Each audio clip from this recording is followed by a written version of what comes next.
He had 3,000 employees, a magazine cover on his hallway wall, and a house so large it echoed, and not one person inside it who still waited up for him. On the kitchen counter sat a small wooden box his 8-year-old son had filled with collected rocks, and Marcus had not opened it in 2 years. He built the dream he had carried since he was 14, brick by brick, funding round by funding round.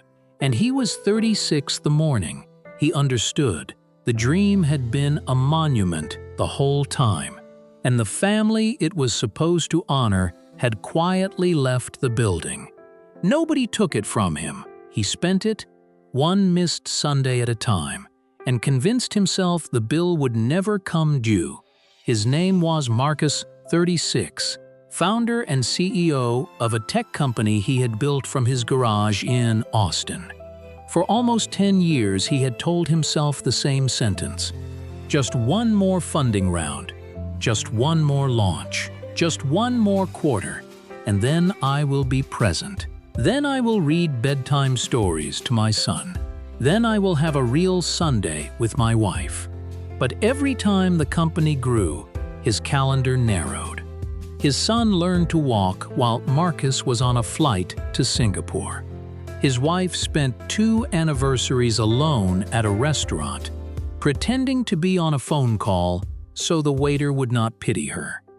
She had said once, years ago, that she understood, and Marcus decided that one sentence was enough license for a decade. The call came on a Tuesday in spring.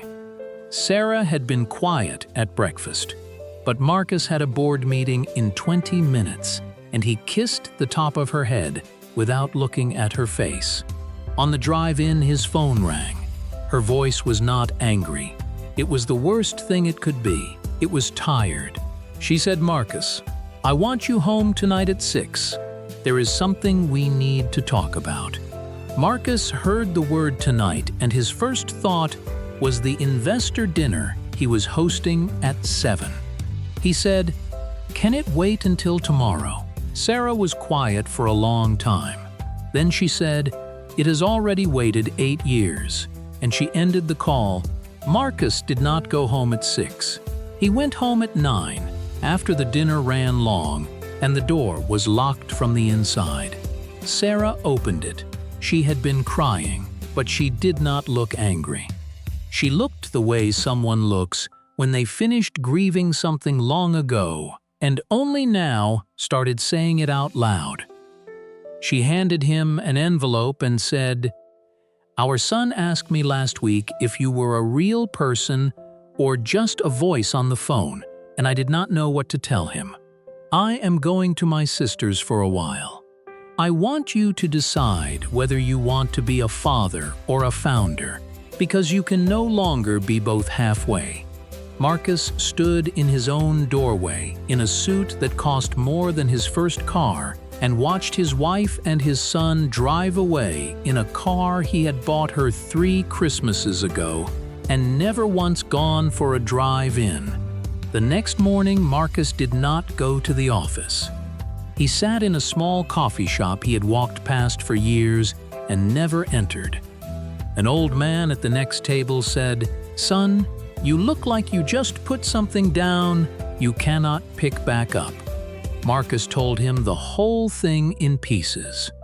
The old man said he had run 3 companies in 31 years and missed the entire 9th year of his daughter's life, and would trade every dollar of it for one ordinary Saturday he could not get back. He did not tell Marcus to slow down. He told him to do one specific thing: go home, open the rock box, and do not promise the boy anything. Just show up on a normal day when nothing is burning. So Marcus stopped waiting for the grand gesture and did the small thing. He drove home and opened the wooden box for the first time in 2 years.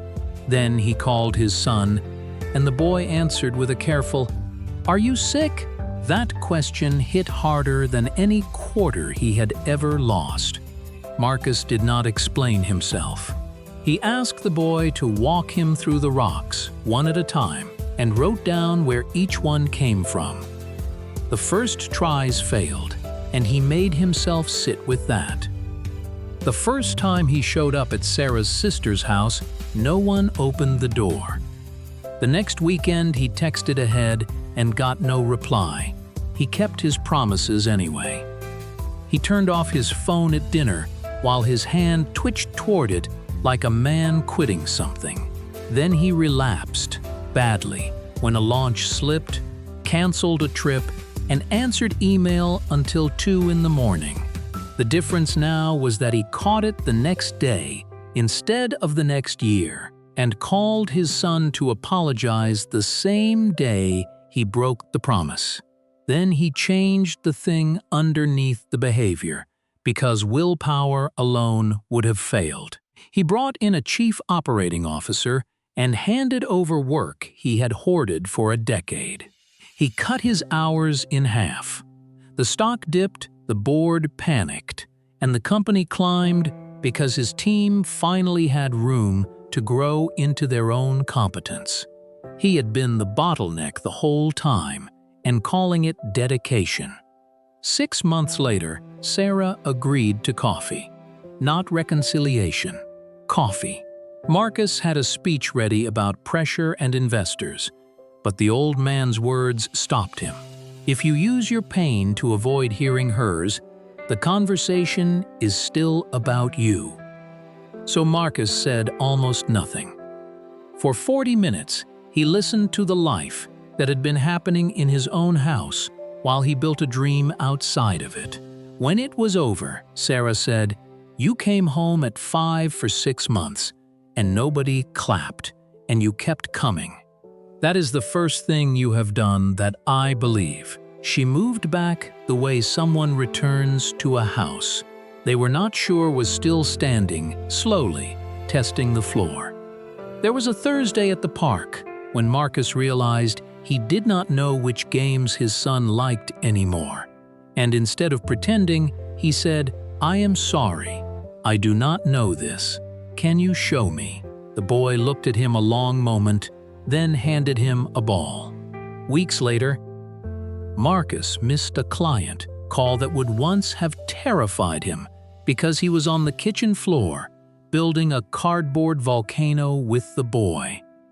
Someone else handled it in 40 minutes, and the problem turned out smaller than his fear.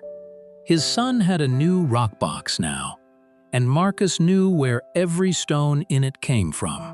Here is what Marcus learned, and what I want you to carry with you.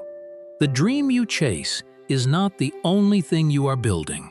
You are also building a list of the people you did not have time for.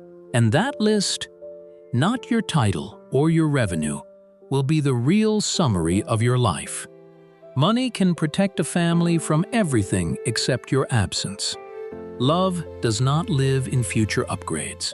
It lives in the ordinary Tuesday you keep showing up for. So let me ask you, and be honest, since no one can see your answer but you.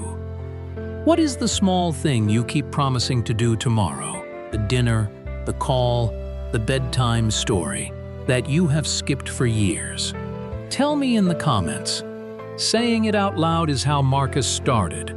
And if you're listening to this and someone came to mind, a friend, a parent, someone building a dream so loud they have stopped hearing the people right next to them, share this with them today, not tomorrow, today.